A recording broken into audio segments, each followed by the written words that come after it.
Hey everyone, welcome back to the channel. If you're new here, I'm Rob and I talk about high-end collectible comics and comics art. Subscribe if that's your kind of thing. I love talking about comics and I post 1 or 2 videos a week doing just that. This is a special video I want to do to focus specifically on a subset of the True North collection books that will be auctioned by ComicConnect soon.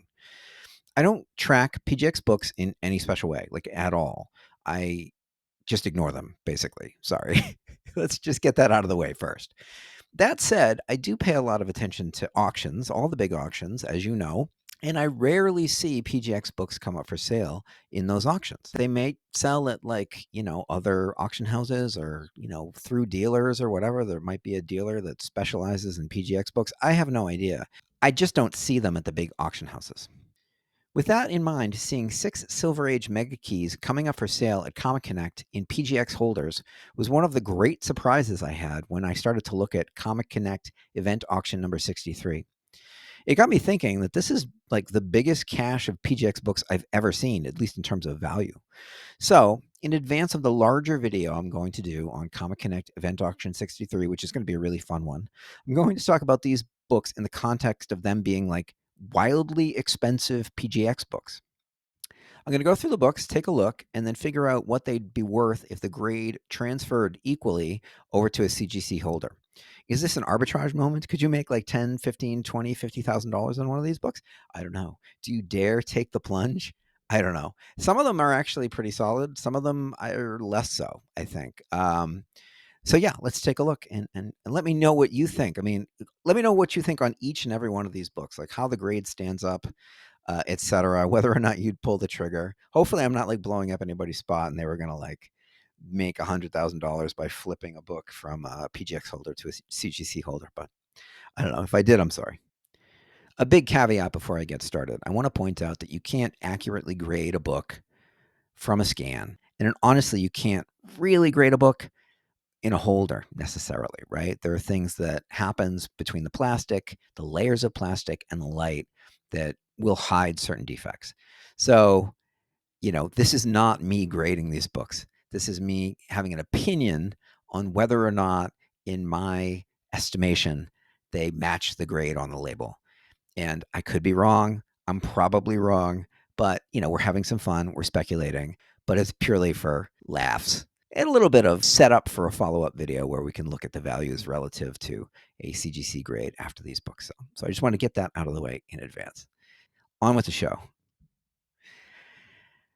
Amazing Spider-Man #1, PGX 8.0. This would be like a $40,000 to $50,000 book in a CGC holder, maybe $60,000. And taking a look at it, Marvel chipping on front cover. There's a lot of Marvel chipping on this cover, and CGC grading book says the range for Marvel chipping is a small chip out, 9.6, down to chipping the length of the cover, 4.0. They're not that specific, but this is a third of the cover basically that has Marvel chipping. I mean, you can see it in the red, and I didn't even like look at the bottom, so there might be more. So a third of the cover has Marvel chipping. I I just don't like that damage. I don't like the way that the book looks. Like I said, I mean, they don't actually say like there's a formula. And the book otherwise kind of looks okay. So I don't know. I also doubt that there's white pages because you can see the edge of that. You can see the edge of the paper there, and it's pretty brown. But who knows? That could have been it could have been white pages in 2012 when it was graded, and it's decayed since. I don't know. But this one's interesting, and like I don't have a really good answer either way because I don't necessarily understand how the length of the Marvel chipping factors into the grade. You can have a VF8 with Marvel chipping, with chips out, again, which I don't particularly like, but that's what the rules are. That's what they've published. So there's a chance for this one, even though I wouldn't want the book. Incredible Hulk #1, PGX 7.5. This would be like an $80,000 book in a CGC holder. This one, I don't like this book. There's this smudge stain thing on the back, which is pretty significant. There's I don't even know what this is. I mean, do you have a guess on what this is? This looks like you can see this kind of figure 8 tear. It looks like a tear, but then there's a fold, so it looks like it tore about it looks like a centimeter maybe, and then it's somehow folded back, and it looks rough. That damage looks rough. I don't buy that for a 7.5. And then the lower right-hand corner of the back cover looks like it was hit with a belt sander. This is, to me, the worst book in the lot, and it's actually the lowest grade as well. But, like, in terms of, like, buying this and trying to, like, get it graded by CGC and seeing if you could get some value out of it, this one I don't necessarily trust. Again, 7.5, and this is one of the things that you have to keep in mind. 7.5 isn't perfect. So, you could go through, and it's supposed to be there's an accumulation of defects, and they need to be minor and whatever, if you read the definition of the grades, right? But I just don't. I think that both that staining on the back cover, the smudge in the back cover, which is significant, and then this damage, whatever this is, it worries me. It looks like there's a tear that goes all the way through the knuckle. And then there's other damage, and it looks like there might be a tear that goes up, and it was a Marvel chip. I mean, it just looks like a mess. And yeah, I don't know. So, but again, I don't have the book in hand, so I can't really grade it. But in terms of just like finger to the wind, kind of just gauging, with experience, like this one is the softest book versus the grade, I think. So let me know what you think, because I mean, this is all just, it's alchemy, right? We don't have the books in hand, so I could be surprised, like, oh, this is actually fresh and blah blah blah, and it's not a tear, and I don't know. But we're speculating. Speculating is fun. These are expensive PGX books, so who knows? Tales of Suspense number 39, PGX 9.2, Stan Lee signature. This book looks a little soft to me. It looks more like a 9.0. Those spine ticks are pretty significant. I mean, one of them looks like the one around the staple, like right around that who, that looks pretty deep, actually, kind of awkward looking. And then the spine at the top and bottom has that kind of a braided look. I mean, I don't know if we're calling that top one, the paper loss there, if we're calling it like a bindery tear. But the lower left-hand corner has a little bit of a crunch maybe, and it has a little bit of corner rounding that I don't particularly like in a 9.0. I mean, a 9.2. So it looks more like a 9.0 to me, but your mileage may vary. Journey into Mystery 83, PGX 9.4, signed by Stanley again. I'm not going to talk about the signatures, by the way. I'm just going to let that ride. I don't know if you could get them DNA, PSA, DNA, whatever that feature is from CGC, if it would be verified. Anyway, take a look at this book. Link for all the books is in the description. And I think this one is actually pretty solid. I didn't see anything that kind of stuck out to me. Obviously, looking at the book in hand would be important if you were going to spend $200,000 to $300,000 on a book in a PGX holder, because that's what this would be worth if it was a CGC graded book. But yeah, for sure, take a look at it and yeah, let me know what you think. I think this one's decent, at least decent. Avengers number 1, signed by Stan Lee again, and again, I don't know about that signature, but that's not my expertise. PGX 9.2, and I don't like this book. I love this book. I love Avengers number 1, but it looks pretty. It's a $40,000 to $60,000 book in this grade, and for me, all four corners are soft, which is fine, I guess, in a 9.2. I mean, theoretically, like if you look at the definition of a 9.2, it can have, again, an accumulation of defects. But I don't like it. Like, I look at a book that has corner rounding like that, and I feel, again, I don't have the book in hand, but I feel like it's more of a 9.0. Like if I'm looking at it, like, it looks a little soft to me as a 9.2. My gut feeling feels like this book is a little soft, because it's every corner is rounded, which I don't like in a 9.2. I mean, I wouldn't buy this book in a 9.2 as a CGC 9.2. I wouldn't buy this book because it's got that rounded edges, which I just don't like. I don't think it looks clean. And you can get 9.2s that have like one corner rounded, or like a tiny little corner crease that would look much sharper to me. And again, your mileage may vary, but that's the way I look at this one. So X-Men number 1, PGX 9.2, again signed by Stan Lee. $150,000, I guess, for this one, if it was CGC graded. I have no complaints about this book. Actually, I think this one is pretty nice looking.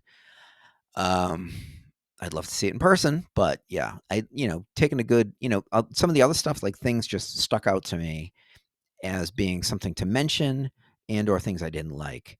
And with this book, and that Journey into Mystery, I really didn't see anything that really stuck out to me. So not a bad one.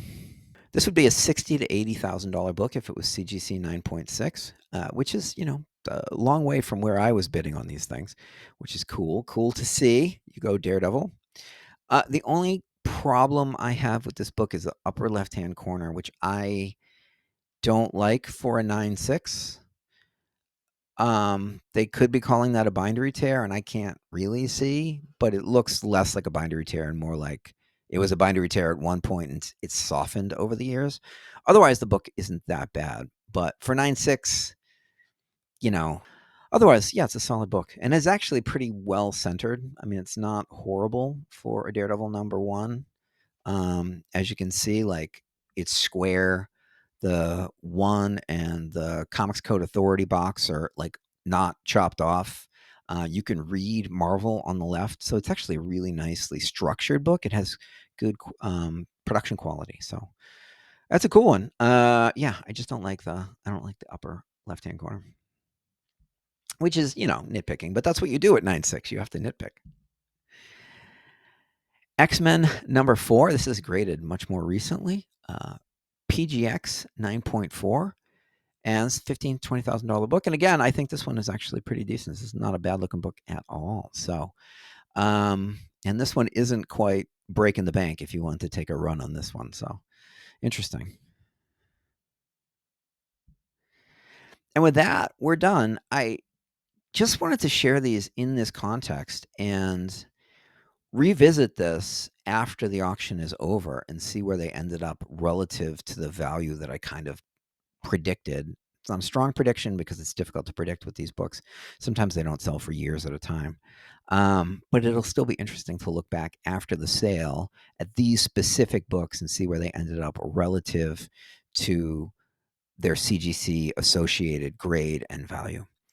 And it will also be interesting to see, and these are high grade enough that you could actually monitor over the next kind of 3 to 6 months to see if any of these books get added to the census in a CGC holder. We won't be able to know exactly because, we just won't be able to.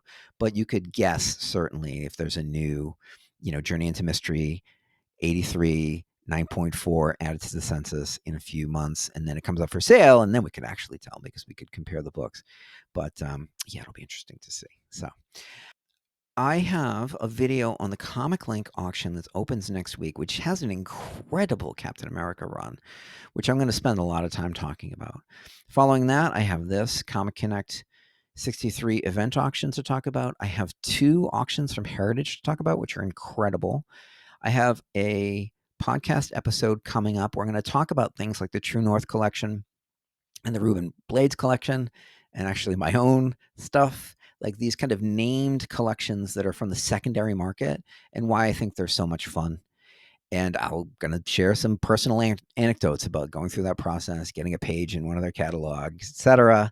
And just like why I loved doing it and why actually I chose to go with ComicConnect selling my books, because of that, because of getting that opportunity to have like a little bit of my story told and things like that. But it really is interesting. We've had a few good examples. The Ruben Blades books, obviously John Burke a few years ago, even the dawn of the CGC era, Nick Cage. There's a lot of discussion around these kind of named collections or collector based collections that come up for sale at these auction houses, and looking at the breadth of somebody's collecting life is really fun. So podcast episode upcoming. And as I mentioned, I'm going to be adding videos to that with nothing's crazy. You're not going to see my face, but I'm going to add images whenever I talk about things because that's been a request throughout.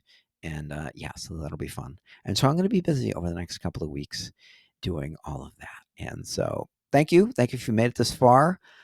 If you haven't yet, please like, subscribe, share with your friends, comment on what you think about these books, comment on which one you think is the strongest, comment on which one you think is the weakest, And yeah, I mean, this is all speculation. We can't really grade these books. We don't have them in hand. You can't grade from a scan accurately. All you can do is see what you can see. And so, yeah, that's what I've done, and it's been fun. And so, yeah, yeah. Until then, see you in the next one. Bye.